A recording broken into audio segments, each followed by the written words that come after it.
When they're not covering the sports world, they're talking about the world of professional wrestling. It's Sports Guys Talking Wrestling. Here's Stu Myrick. Sports Guys Talking Wrestling. Stu Myrick here. It's a very special edition of Sports Guys Talking Wrestling. I'm joined by a man. The first time I saw this man was on ESPN. He was the manager of Bad Company. Paul Diamond, Pat Tanaka. They were, at the time, the AWA World Tag Team Champs. Since then, he has made a name for himself in wrestling. A former three-time WCW World Heavyweight Champion. Former WWF, WWE World Tag Team Champion. He is the master of the Diamond Cutter. He is the man behind DDP Yoga, and he's got an incredible story about saving lives. Welcome to the show, Diamond Dallas Page. Dallas, thank you so much for joining us. My pleasure, bro. My pleasure. Let's start with your career. You took a very unique route in professional wrestling, whereas a lot of guys will start out as wrestlers and then become managers. You kind of went a different route. Talk for a minute about how you got started and what brought you to the AWA to begin with. Well, I tried wrestling when I was 22. It didn't work out for me, and probably thankfully so, because as much as me and Jake Snake Roberts were akin to each other later on in years, if we would have hooked up when we were 22 and 23, we both might be dead. But because I was a super party guy back then, and ran nightclubs since I was 22, and actually just made up a videotape of me and three guys who wanted to be wrestlers and a couple of scantily clad women I called the Diamond Dolls. And I literally the idea came to me in my head, and then I put it into action and made a video and sent it to the AWA. And at that time, everybody was running to the WWF or the the NWA. And it left a huge void there, so they wanted to bring in talent and let them try out. And they called me up after 2 weeks. Like, if I knew what I knew 10 years later, I never would have sent the tape in, because I thought it would have been a waste of time. But sometimes, the planets line up for you. And next thing you know, I got a call back from the AWA, a guy named Rob Rustin. Rob said, listen, we like your shtick. Want to bring you in for a tryout. I've showed it around. Quite a number of the boys, like I said, I like your shtick, but no one's ever heard of you. Where are you guys wrestling? Because my promos were like we were in a territory. And I said, well, that's one problem. I go, those guys can't wrestle. He was like, what? Well, why did you send the tape in? I said, well, they want to be wrestlers, but it's like a secret society. No one knows how to get in, and I could manage now, and they were like, don't call us, we'll call you. And then, by happenstance, Paul Heyman, back then, Paulie Dangerously, left the AWA, and it left a huge void there.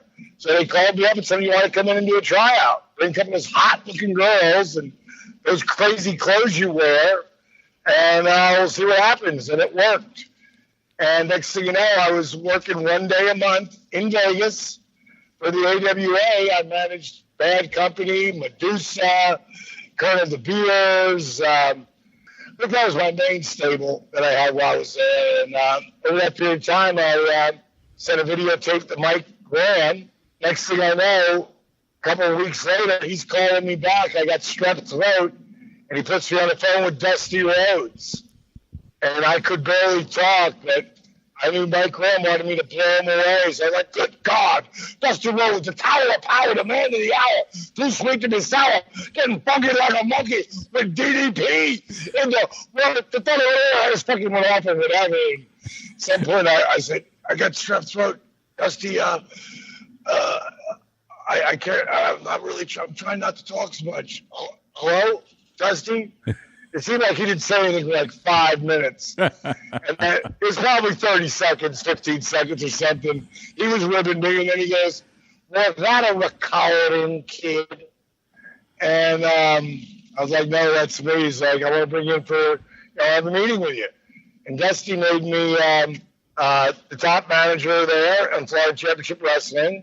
still running my nightclubs. I'm not quitting my day job.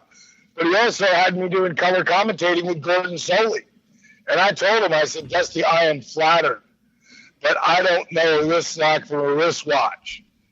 And Dusty could see something in people that maybe they didn't see in themselves. Right. And he said, oh, don't worry about it. Don't worry about it, bro. No, I said, don't worry about it, Dennis. Gordon's going to walk you through it all. And Gordon Soley did. And next thing you know, I know how to do color as good as anybody. And he got me a tryout when he left there and went to the WWF as they made him the polka dotted guy. Total rib, but Dusty, the American Dream, got it over. Dusty wasn't going there, not getting over. He had to feed his family. And Dusty got me a tryout. It didn't work out for me. And then I got a tryout with WCW. That didn't work out. And then Dream came back to WCW. Right. He's going to be the booker. And I always say, without Dusty Rhodes, there is no Diamond Dallas Pages. But the truth is, without Michelle Ruddles, his wife, there is no Diamond Dallas Page, because she made him call me back when I would call him, because he took me under his wing when I was in Florida Championship Wrestling. He mentored me. Dusty was my business mentor. Dusty, when he brought me into WCW, he brought me into booking meetings. Wow. And I thought, wow, he really loves what I heard. So when he asked me what I thought, I told him. I had no idea what kind of heat that was getting me. I mean, people were like, who the hell is this guy? And I was one of Dusty's boys, man. Dusty had told me, we were really tight, man. And he had told me on numerous times, Dennis, I have 5 friends that I can call my close personal friends, and they're all on this one hand, and you are one of them. That's amazing. He said, yeah, it was pretty. When he passed, Cody had called me, and he wanted me to know that his father said that, but he had said it to me numerous times, and it was cool that he had said it to his kids as well. Right. Talk about for a second. And of course, when Dusty passed away, it was a shockwave that was felt not only throughout the wrestling world, but throughout the world in general, because of how many talents, how many superstars, icons, legends, Hall of Famers, and you're in that group, how many guys he mentored, how many guys he brought through the business, gave them, a piece of his wisdom. Is there any way to quantify how much knowledge and wisdom that man had for professional wrestling? I think the only guy who's on the same level as him would be Vince McMahon. And Vince didn't work like Dusty, but Dusty always used to say he's the best worker alive. Vince McMahon, babyface or heel, be 4 seconds apart. True. We used to say he was the best worker we've ever seen. That's coming from one of the guys who might have been one of the best workers alive. When you can get over in professional wrestling, and everybody knows it's predetermined, and you're just some big, heavy dude, who didn't take care of his body, didn't take care of himself, and he could still go 60 minutes. I just watched. Like last night, I had a dream, and out of it came the Hard Times promo. Right. And I woke up, because it was middle of the night, and I just watched it. And I thought, man. And at one point he said, I don't have the best body. I don't have the best this. I don't have the best that. But the people know I'm a bad man. They know that if you open up that can of worms, you better be ready to fight. Because he was bringing it all with him. And it was like I've had 2 of the greatest mentors in the history of professional wrestling. Dusty Rhodes and Jake the Snake Roberts. It's like you add work ethic to anyone that Jake the Snake Roberts and Dusty Rhodes mentored, and you add an undying work ethic, you can't help but be successful. Oh, that's Dusty, absolutely right. I mean, and you had, and like you said, two of the best mentors in the business between Dusty Rhodes and Jake the Snake Roberts, between the talking and the psychology between the both of them. You talk about just sitting under the learning tree, right? oh, it was unbelievable. And there was times where, because I can be the most positive SOB on the planet. But there's times, too, where I go down like anybody else. And, like, the bookers never saw it in me. They never saw me as being a top guy. And then I had a relationship with Bischoff that was so tight, they probably worried at one point, and then it just kept moving forward from there, that what if he does get to be a top guy? Well, what happens in our business when you get screwed around? And now you're on top. You screw all the people who screwed you. Right. So they had to really be afraid, for really for putting me in the positions that they did and not working with me at times. But what they didn't know is I'm not that guy, and I'm not going to change who I am for anyone. And I help people. That's what I do. And so, like, with the bookers who were guys who really pissed me off at times, where they really went out of their way to try to set me up to fail, when I finally got in that top spot, I did what I do. I helped them. Right. Because that's what I do. Well, and there's something, you hear the stories, and you hear some of the nightmares, as it were, of the business and how people are.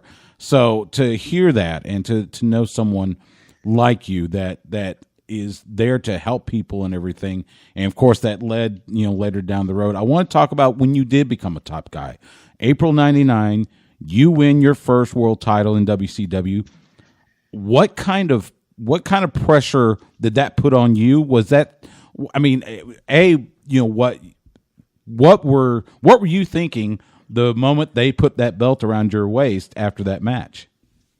Well, you have to go 4 years, 4 months, and 14 days earlier. I'm on a phone call with Dusty Rhodes. Right. And I am venting. Let's not use the words bitching. Venting about the booking committee and how they are never going to give me what I used to call the Jake Roberts, Rick Rude spot.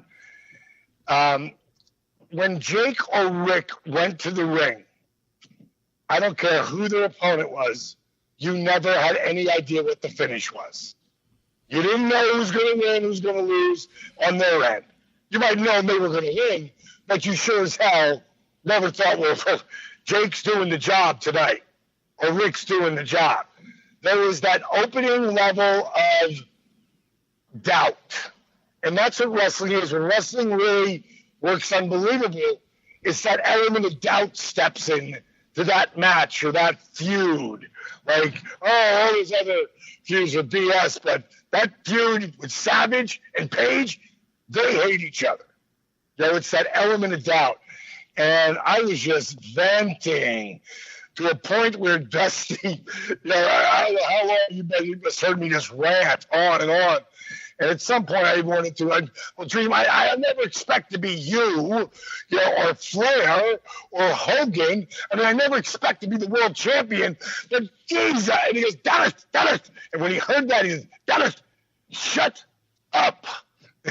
Like, literally, stop me in my tracks. Shut up. He said, what did you just say?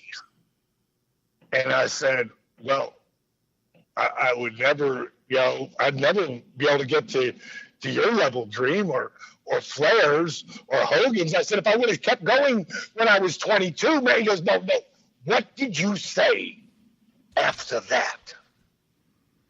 I said, well, Dream, they're never going to put the world title on me. He said, then what the hell are you doing it for? He said to me, Dennis, if you don't believe that you have the ability, after everything you've been through, after everything that you've done, if you do not believe that you have the ability to be the world champion, you need to get the hell out of our business right now. And I'll tell you, that's the first time Dream ever yelled at me ever. And I'll never forget where I was, what part of the house I was in. I was sitting at that table. There was a yellow ledger pad there for notes if somebody called. And I grabbed that ledger and I wrote, I will be the world champion. While I'm talking to him, I will be the world champion in 5 years or less. It was 4 years, 4 months, and 14 days later. That's amazing. Good crystal ball there. No, but and my whole life's been a crystal ball. All that's called is manifesting dreams into reality. You know, I just got a cell phone back then, and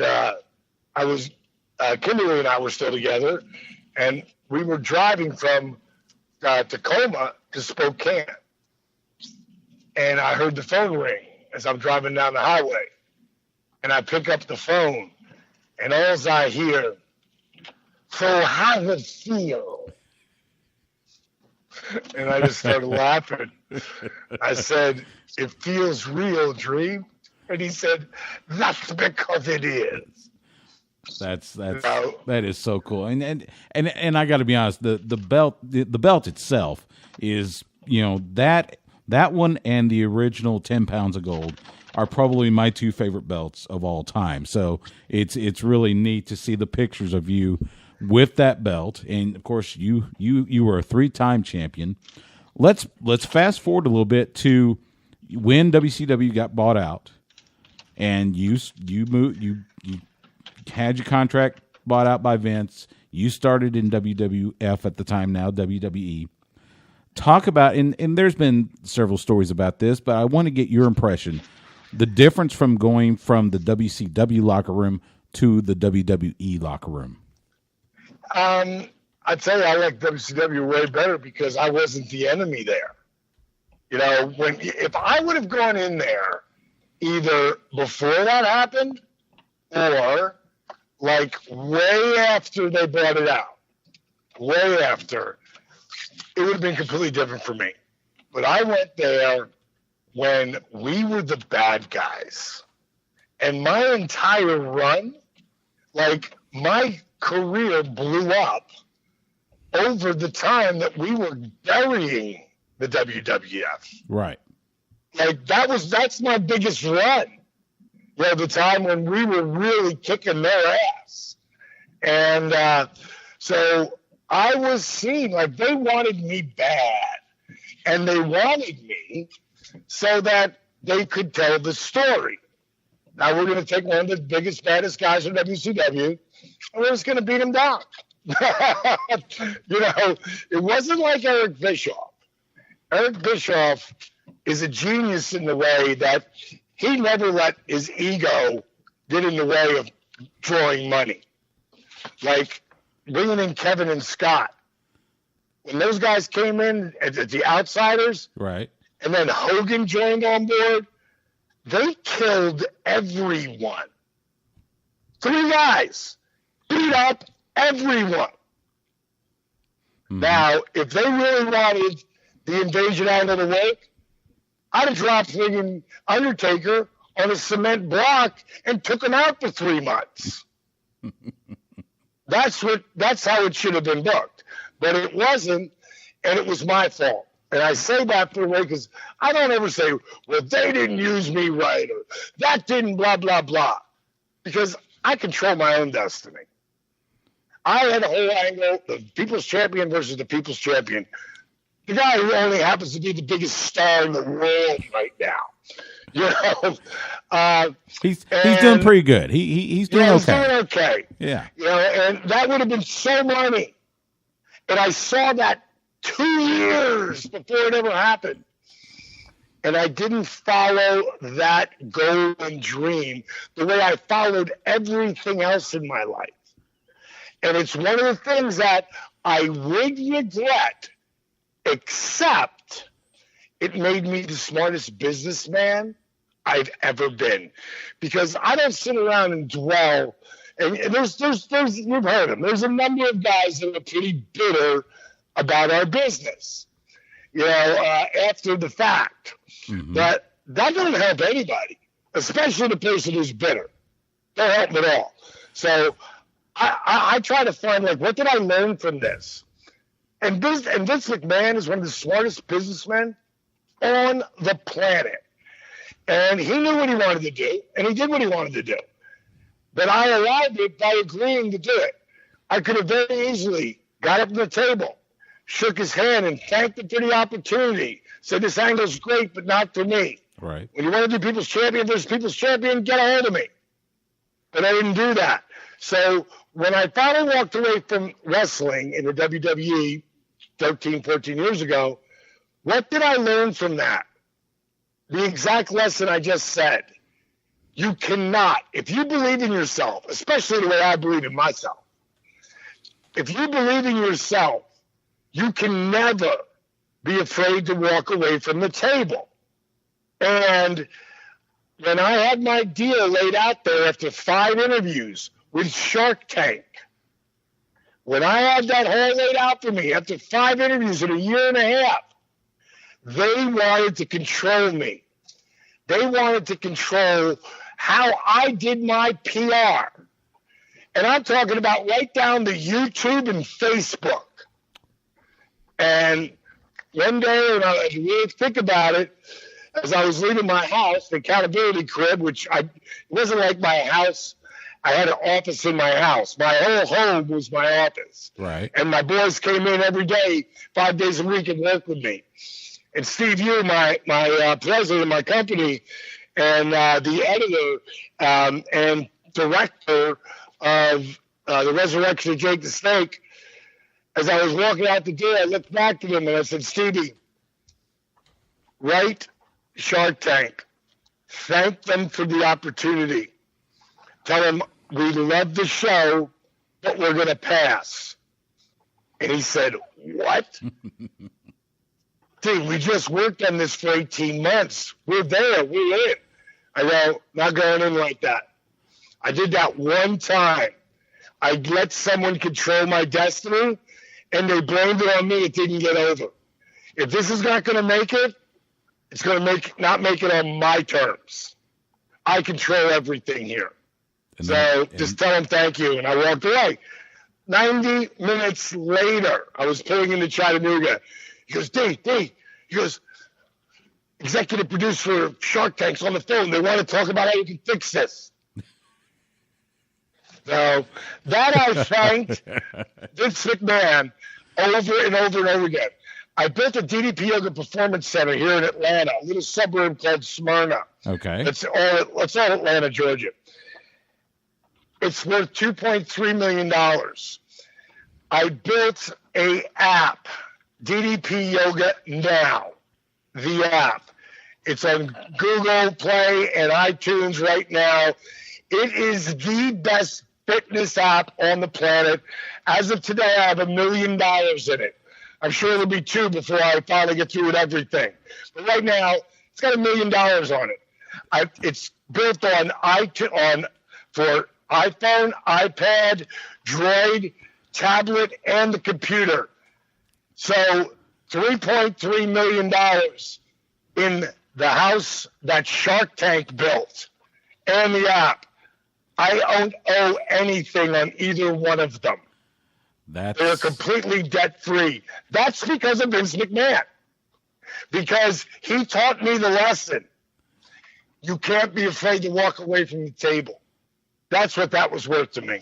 Well, and as you said, you know, believing in yourself and believing in your ability and what you want to do and being able to do it on your own terms is something that is such a great message for everyone. Talk a minute about DDP Yoga. Talk about. I read a little bit about how this developed and now you have the app.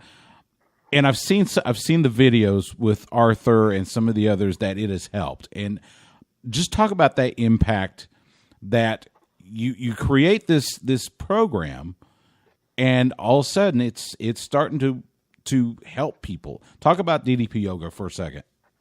Well, first it was just supposed to help me, you know. And people have heard me say this a million times, but I can't say it enough. The first 42 years of my life I'm the guy who wouldn't be caught dead doing yoga. But, I didn't start wrestling until I was 35. My career didn't take off until I was 40, which was in 1996. 1997 and 98, I was on top of the world, and then I blew my back out. At that point, I would do anything. I just signed a multi-million-dollar 3-year deal. Enter yoga. Thank you, God, because it enlightened me not just physically, but mentally. And I realized that flexibility was truly youth, not just in my body, but in my mind. And people go, yeah, I stretch. I like to stretch. I'm like, stretching didn't help me. Stretching didn't heal me. I stretched my entire wrestling career. I stretched all through playing basketball. I stretched. That DDP Yoga, which is yoga mixed with rehabilitation techniques, mixed with old school calisthenics, push-ups, squats, and crunches, all done with a slow burn movement. DDP Yoga doesn't just stretch your muscles. It stretches and strengthens not just your muscles, but your ligaments and your tendons. Like when I finally get a hold, and it will happen in the next 3 years, mark my words, you will hear me working with one of the top players in the NFL who used to run for 1,000, 1,200, 1,500 yards, that now he's getting to his late 20s. He's injured a lot. Maybe he's running for 200 or 300 yards a year. That guy, whoever he is, when I start working with him, he comes back. I don't care who he is. He comes back and runs for over 1,000 yards the first year working with me. Because DDP Yoga is all about healing your body, but not just healing it and strengthening all those little muscles, ligaments, and tendons that you can't strengthen by running and you can't strengthen by weightlifting. Well, that's all they do. Length, strength with weights, and doing stuff with cardio. Well, I mixed it in. What DDP Yoga today is a kick-ass cardiovascular workout. How do I prove that? If you're doing my program with me, you're wearing a heart monitor, and you're going to see your heart rate jacked up. How does that happen? By flexing and engaging muscles.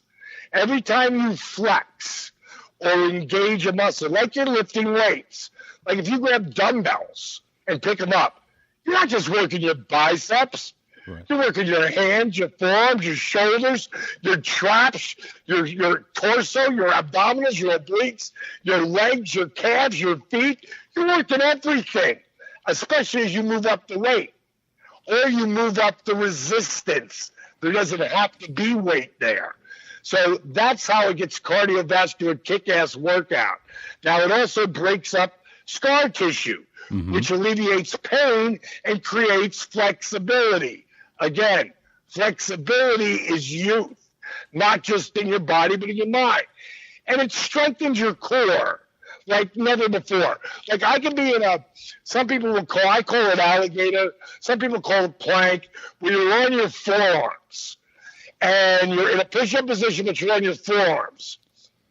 I can kick my feet up in the air and hold my feet up in the air at 6'4", 224 pounds for over 60 seconds. Wow. I don't know 20-year-old men that can do that unless they train that way. I'm going to be 60 in 5.5 weeks. 60. Wow. And the last thing is there's minimal joint impact. So again, what's DDP Yoga? Kick-ass cardio. Dramatically increase your flexibility. Strengthen your core like never before, all with minimal joint impact. When I blew my back out, 3 of the top spine specialists in the world told me I was never going to wrestle again. with what would become known today as DDP Yoga. I was back in the ring in just under 3 months. At 42, they said my career was over. At 33, I was a heavyweight champion of the world. So as you can imagine, I'm going to keep doing it. And I'm going to share it with people. And as people start to do it with me, they're like, wow, this is really, I'm getting other real guys to do this. I wrote a book on it, Yoga for Regular Guys. Look it up on any eBay, anywhere. Yoga for Regular Guys. You won't find it for under $50 a copy used. If you can find it new anywhere, it's gonna be like $100, $120. Wow. Okay. That's well, and I'm looking at your website, and you have testimonials from Chris Jericho and Ryback, AJ Styles, who of course just debuted in WWE after a lengthy stay in Japan, Titus O'Neil, Edge. The one I want to get to though, and I watched this movie. I was on my way to San Francisco to cover Super Bowl week for a radio station here in Austin, and I had heard about Resurrection of Jake the Snake. I watched Jake the Snake Roberts all the way back from when he was in Mid-South working for Bill Watts, and the angles he worked with the Von Erichs, and long before he even got to Vince McMahon. I watched that movie, and I'm sitting there, and I've got tears in my eyes. I work in an auxiliary position in the addiction field. I work in regulating those that work in the addiction field, and so to watch this movie, it's not and it's not just a wrestling movie. It's not just a movie about wrestlers. It is a movie about redemption. It is a movie about the influence that one can have over someone they care about. Talk for a moment about the resurrection of Jake the Snake. You know who Josh Brolin is, the actor? Yes, sir. When he saw it, he texted my other executive producing partner, Chris Bell, and he said, thanks so much for sending that to me. I needed to see this. This was a story of hope, compassion, and real brotherhood. He said, thank you so much. Amazing movie. I just wanted to help my mentor, Jake the Snake Roberts, walk away from our business with his head held high. Because if you take a top 5 wrestlers of all time and you ask anybody who really knows our business, pretty much Jake's going to be on that top 5 guys on everybody's list. Agreed. And for him not to have been in the Hall of Fame, and for him to have been so looked down as the addict, loser that a lot of people were, thought of him as, it just never sat right with me. The only reason the only reason I ever had a job in this business, a real job, was because of Dusty Rhodes. He gave me every break that ever meant anything. But the only way I was a 3-time world champion was because of Jake Snake Roberts, and he gave me his wisdom. He made me earn it, and he made me figure it out, which made it that much sweeter. But in 1997, he called me. All I heard was one word: congratulations. I said, Jake? He said, yes, congratulations. I go, for what? Reinventing the DDT. That was really cool. So to be able to help Jake and help him turn his life around, and I'll say it a million times, him and Scott Hall both, I was just their guide. They both guided me pretty good over the years that we've known each other. Both of them have. Mm-hmm. All I did was guide them back when they needed it the most. They did all the work.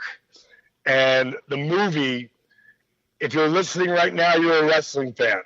If you haven't seen The Resurrection of Jake the Snake, it must be because you don't know where to go find it. So I'm going to tell you. Google Play, Vudu, PlayStation, Amazon, iTunes. If you watch the movie, please go back to where you watched it, write a review. Just don't put a star amount. Write a review.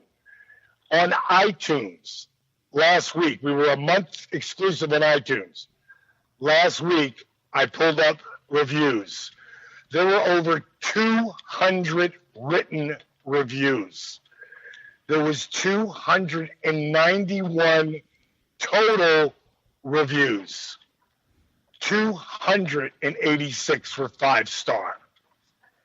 If you are a wrestling fan and you don't go and watch this movie sometime this week, shame on you. Because it's something you need to see. But I challenge you to grab a friend of yours, and this is wrestling and sports, so you're wrestling fans probably first. So we all know our other buddies that we grew up with who are friends. You may feel the exact same way about a particular team, like the Dallas Cowboys or the Yankees or whoever.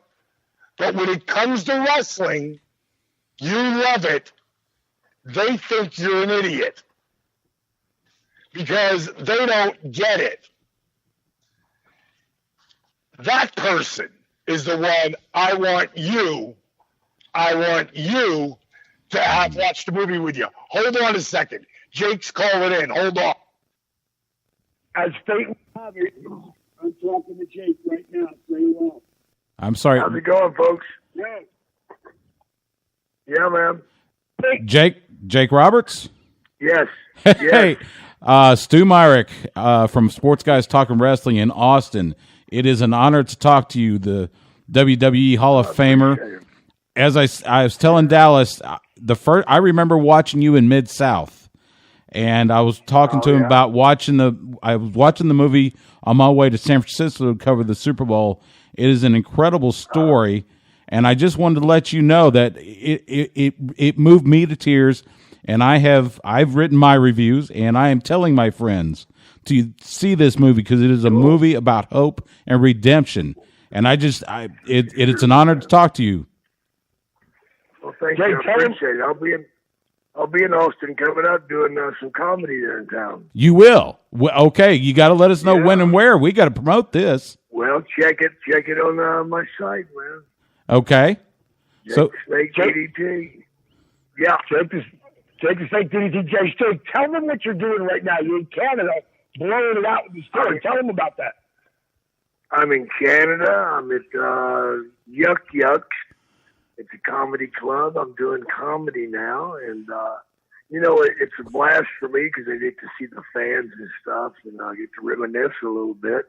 And I also enjoy sitting in a bar, and I get up there and start talking about my rough days and stuff, and I always talk about it. And it's fun to watch people push their drink away from themselves. they're feeling guilty, As I was telling Dallas, of course, the bar people are ready to kick me in the nuts. Like, God damn it, Jake, you're stopping them drinking. But no, it's a real pleasure, man, because I get a chance to hook back up with some of these fans. In fact, I just got through talking to a guy that Dallas told to drop by and see me. He wrote a real nice review on the movie. Dallas, you talked to him for about quite a while. You remember? Yeah. You remember his name? Oh, yeah, Jan Murray. Jan Murray. Yeah. He's here. He's here at the club, sitting front row. So we're gonna have a good time tonight. But yeah, man, I was just calling you to tell you everything's cool. And I like to check in, just let everybody know everybody's all right, man. Well, that awesome, bro. Proud of you, man. That is phenomenal to hear. Jake the Snake Roberts, thank you so much. It is, as I said, it's an honor to talk to you. I've watched you forever, and good luck to you. Good, happy trails. There you go. And man, see you soon. I'll be in Austin. Bye. Sounds great. See you, Jake. Yeah, you weren't expecting that phone call, right? No, I wasn't. That was pretty cool. I got to admit, that was really neat. Thank you so much for including me on that, Dallas. That was phenomenal. And like you said, this is not just a movie about wrestlers. This is a movie about hope. So anyone that needs to see that there is hope that can come out of hopelessness. This is a movie about that. I mean, I remember I was watching it, and I'm, the moment, and I'm not going to ruin it, but the moment when Jake found out he was going into the Hall of Fame, and the conversation between you and Jake, Right. between that and then the moment when the appearance on Monday Night Raw, which I'm not going to ruin it because it was one of those, just an incredible moment of to see. And I saw I watched the YouTube videos that you posted about him about connecting with Scott Hall, and I saw the drive and the determination, and how much you said you were their guide, but having worked alongside those that help addicts and help those that are trying to recover, even a guide can be more than anything they can ever imagine. So it's an incredible movie. Like you said, it's on iTunes, it's on Amazon, it's on several different platforms. Dallas, it's just a great movie, and I can't thank you enough for making that movie available and to letting that story be told. Well, it was a labor of love, and Steve Yu, the director, all I can say is he's one brilliant son of a bitch, because for him to we had over 500 hours film. Like, where do you see the DVD? Because there's so much cool stuff on the DVD that's coming out in about a month or two. But it's so cool. I mean, the stuff that's on, because we could never put it on the movie. It would have been a 9-hour docu-pic, but the studio really told that story in 93 minutes. His first directorial movie. I mean, if this movie would have been about 3 rock stars or 3 golfers, we not only would have won the Oscars for documentary, we probably would have won for Best Picture. But because it's wrestling, and people do, especially the highbrow people, look down on what we do. It is what it is.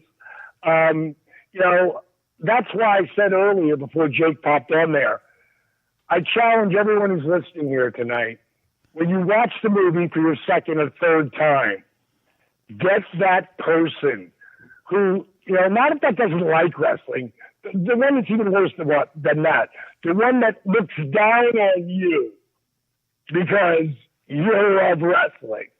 Like, get that person in the room and let's see what he feels when he watches this movie. That's what I know. I know what kind of effect it's going to have on him. And hopefully it'll change their skew a bit. And my goal in releasing this movie was one thing: to let people like Jake, we talk to each other all the time. He lives in Vegas. I was scared to death when we moved to Vegas 2 years ago. Right. Not now. And when he calls me or I call him, I know I'm going to get sober Jake. I know the people, you can't bottle that. You can't, that feeling he gets from the fans back now. And they know that he's going to be a good guy because he's sober. Because he's not a good guy when he's not sober. And for him to walk around with his head held high at 60 years old, knowing that, he was a monster factor in a lot of these people's happiness. That he could walk away from the movie, from his life, with his head held high. That was my goal. And when I showed Jake the movie, because it's dark at times, as you know. Oh, it is. And hard it is for very him dark. to watch. It's hard. It's hard for him to watch at times. And I said to him, I said, Jake, what's the most important thing about our business, the wrestling business? Well, the finish. You can screw the whole match up. You just can't screw the finish up. Right. I said, you got to get to the finish of this movie with me. And if you get to the end and you don't want anybody to see this movie, no one will ever see this movie. And all my guys who work with me, they put their heart and soul in this movie. But I told them, unless Jake is behind the movie, We will never put it out there. The other part of that is Jake has to be straight. And that's a day-by-day thing because he's an addict. But right now, he's straight as he can be. He's as straight as he can be. He is living the dream all over again. He's got 5 of his 8 kids back that talk to him all the time. He's living the dream. So go to iTunes or Google Play or Amazon or whatever, pull it up, watch it. If you want to watch it again, get someone else, get one of those people I was telling you about, watch it with them. You'll see something new. I've seen this movie hundreds of times. It never loses its emotional move on me. And it won't move it on you. I couldn't agree more. Dallas, I know we're running long, and I so appreciate this time. I want to plug, you've got a couple appearances coming up in the state of Texas. I know you're going to be in the Dallas-Fort Worth area on WrestleMania weekend. I know you've got a workshop, and I think you're going to be at WrestleCon. Talk for a second about that. Yeah, I'll be doing some stuff with the WWE, but I'll also be at WrestleCon. Jake and I will both be together at WrestleCon on Friday from 10 to 3. If you want to try out DDP Yoga, and what's really, really cool about my workshop, which is like 2.5 to 3 hours. Plus, I take pictures with everybody individually, meet every single person who comes. And a lot of times, I have well over 100 people there working out with me. And I'll tell you, probably 5% of those people never even did it before. It's mind-boggling to me. But I always show those workshops. It's called Inspiration Meets Perspiration. I am there to inspire people to feel like they can run through a brick wall, that they can do it. And that's the whole first part of it is all inspiration. Then I get into breathing and dynamic resistance, and I get into the diamond dozen, breaking down the moves, so everyone feels comfortable. There will be people there who are shredded, in incredible shape. There will be people there over 300 pounds. In Baltimore, I had 3 guys, one 420, 450, and 510. Wow. Pounds, doing the workout with everybody else. I had one guy come in on a cane. 3 of the guys I gave chairs to. Because I can do DDP Yoga now, my app. If you get the program right now, if you invest in it, and it's an investment, I don't give it away. It's an investment. You got to invest something in yourself. And then after that, if you're putting the work in, you'd never believe all the people that I'm in contact with. But they got to be putting the work in. If not putting the work in, I spent 40 minutes on the phone yesterday with an Afghanistan vet who's going through a lot of PTSD. Is that how you say it? PTSD, is that it? Yes, sir. That's going through that right now. Has gained 90 pounds. And if he puts the work in and does everything, he will be one of my next guys you're going to hear about. But I've got 19 of them going right now. And they're from women to men, all different ages. But they're putting the work in. And when they're putting the work in and trying to overcome those adversities, I reach out and help them. I mean, you would never believe it. But if you get the program, you go to ddpyoga.com, get the program, you get 3 months of the app, all subscription, everything. Or you can just go get the app by itself, and you can try some of the sample workouts. There's a couple of live workouts on there you get to try that I'm doing right from the Performance Center. We will be at Larry North's Fitness. Larry's got like 5 gyms in the really beautiful fitness centers in the Dallas area, and he's giving me one of them to use it. And it's going to be on Sunday, the Sunday morning before Mania. No one's doing anything before Mania. So I'm going to have a workshop. It will be sold out rolling into it. So if you want to go to ddpyoga.com again, but go look up under appearances, and then you'll see workshops, and you can go to that. Also, next year I'm going to be having, not next year, I guess it's this November, November 5th, I'm having a DDP Yoga retreat in the Dominican Republic 5-star resort a week. You can come in, 3 days if you want, 4 days, 5 days, or come for a whole week. And that's how I have the coolest people ever who come to my to my retreats.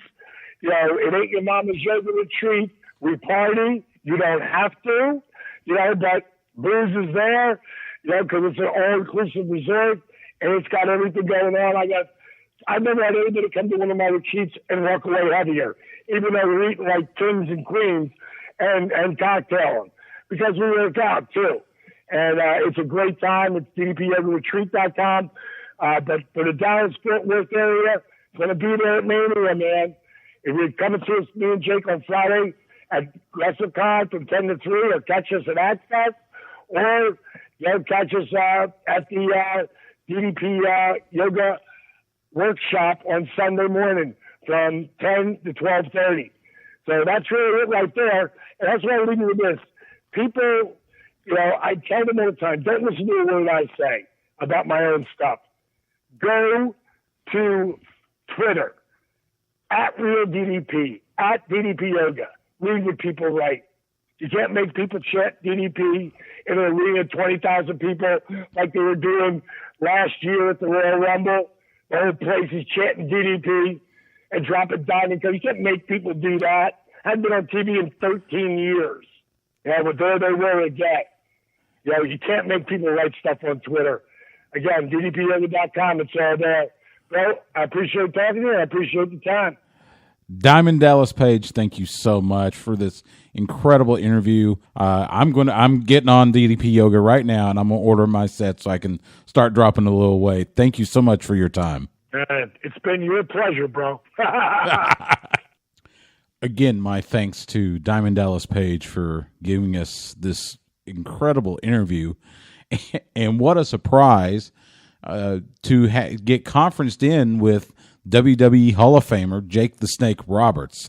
As he mentioned, Jake the Snake Roberts, he is doing this unspoken word tour, and sure enough, it is coming to Austin. It will be on March 24th.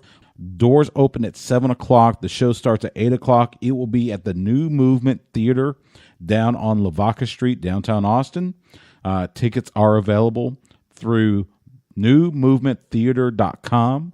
You can look it up there under shows.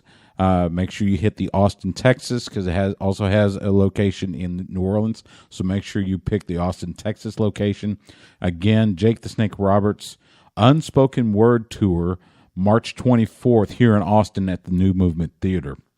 And on top of that, find DDP Yoga at ddpyoga.com. You can see all the videos, the testimonials. It is changing lives just by making people feel better and live better. Also, don't forget the Resurrection of Jake the Snake is available on iTunes, on Amazon, on Google Play. I promise you it is an incredible movie. Like DDP said, make sure you pull in friends. Have them watch it. It is not just a movie about wrestlers. It is a movie about hope coming out of hopelessness. That's it for this edition of Sports Guys Talking Wrestling. You can find us on iTunes. If you do get us on iTunes, please write a review. Let us know that you're listening and that you're enjoying the podcast. You can also find us on SoundCloud. Follow us on Twitter at SGTWATX. That's at SGTWATX on Twitter. And we're on Facebook at Sports Guys Talking Wrestling. I'm Stu Myrick. Thank you so much for listening, and we will see you at the matches. DDP